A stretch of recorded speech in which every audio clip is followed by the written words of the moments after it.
Hello friends, কেমন আছো তোমরা? আমি মৌসুমি ভৌমিক তোমাদের সাথে আরও একটা ট্রাভেল ভিডিও নিয়ে হাজির হয়ে গেছি। ফ্রেন্ডস, আজকে অফিস করে কুরবানির ঈদের ছুটি শুরু হচ্ছে। আমি অফিস করে এখন বাসার উদ্দেশ্যে রওনা দিয়েছি। আমি এখন যে জায়গাটাতে আছি এটা হচ্ছে দিয়াবাড়ি। এই দিয়াবাড়ি থেকে বিরুলিয়া হয়ে আমি আমার এলাকার উদ্দেশ্যে রওনা দেব।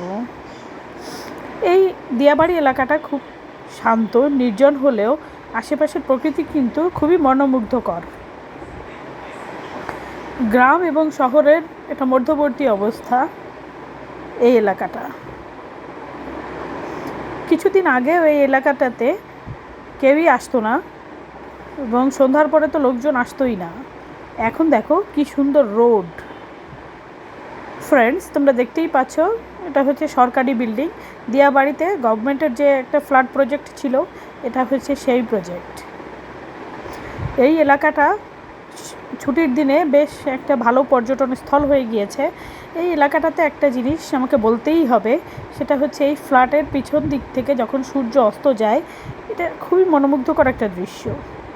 বন্ধুরা, কথা বলতে বলতে আমি কিন্তু দিয়াবাড়ি গভর্নমেন্ট ফ্ল্যাট প্রজেক্ট থেকে বের হয়ে মেন রোডে চলে এসেছি।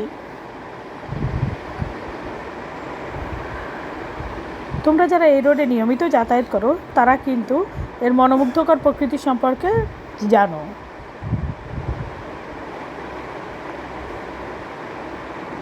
এই যে নদীটা দেখছো, এই নদীতে কিন্তু বোটিং করা যায়।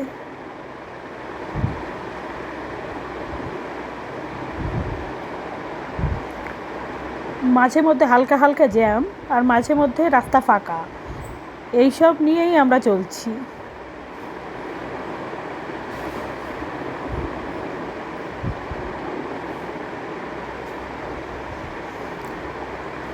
যে যেভাবে পারছে সেভাবেই তার বাসার উদ্দেশ্যে রওনা দিচ্ছে।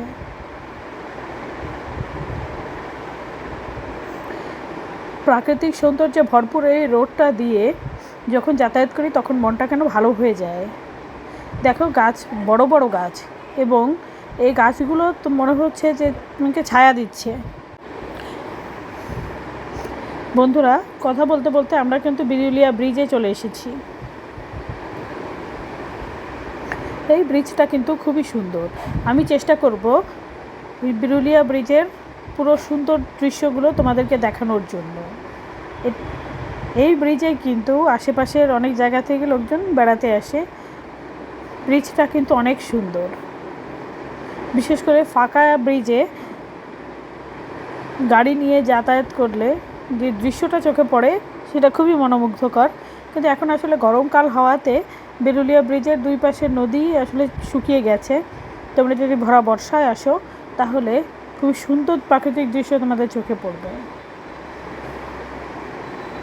আমি যতদূর পেরেছি বিরুলিয়া ব্রিজের সুন্দর দৃশ্যগুলোকে তোমাদের সামনে তুলে ধরার চেষ্টা করলাম।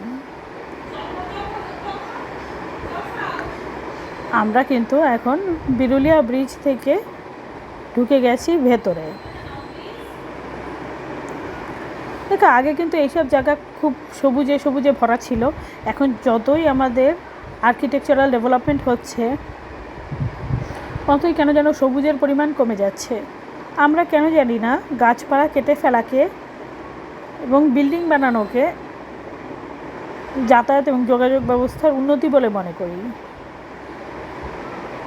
যেসব ফ্ল্যাট মালিক আছেন, যারা বাসা বানাচ্ছেন, তাদেরকে আমি অনুরোধ করব, বা যেসব আর্কিটেকচারাল পিপলরা আছেন তাদের ক্ষেত্রে আমি অনুরোধ করব, আপনারা গাছকে রেখে একটা সুন্দর সুদৃশ্য একটা বাড়ি বানানোর জন্য পরিকল্পনা করবেন প্লিজ।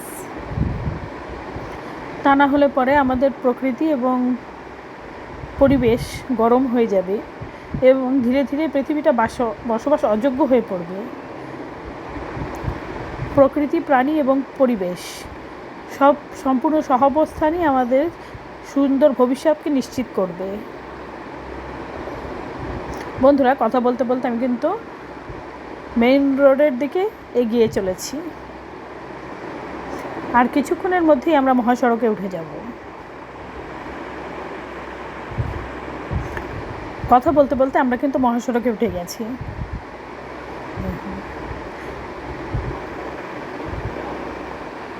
আর একটু সামনে গিয়ে আমরা ইউটার্ন নেব।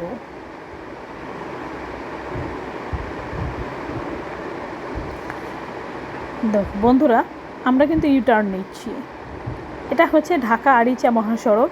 এই মহাসড়কটা আগে অনেক জ্যাম হতো, এখন বাংলাদেশ সরকারের পক্ষ থেকে রোডটাকে একটু চওড়া করেছে, সেই কারণেই তোমার জ্যাম অনেক কম এবং যাতায়াত ব্যবস্থার উন্নতি হয়েছে, এটা আমাদেরকে স্বীকার করতেই হবে এবং বাংলাদেশ সরকার এর জন্য আসলে ধন্যবাদ প্রাপ্য।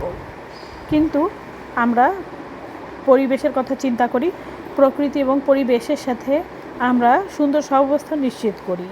আমার ভিডিওটি ধৈর্য ধরে দেখার জন্য অনেক অনেক ধন্যবাদ।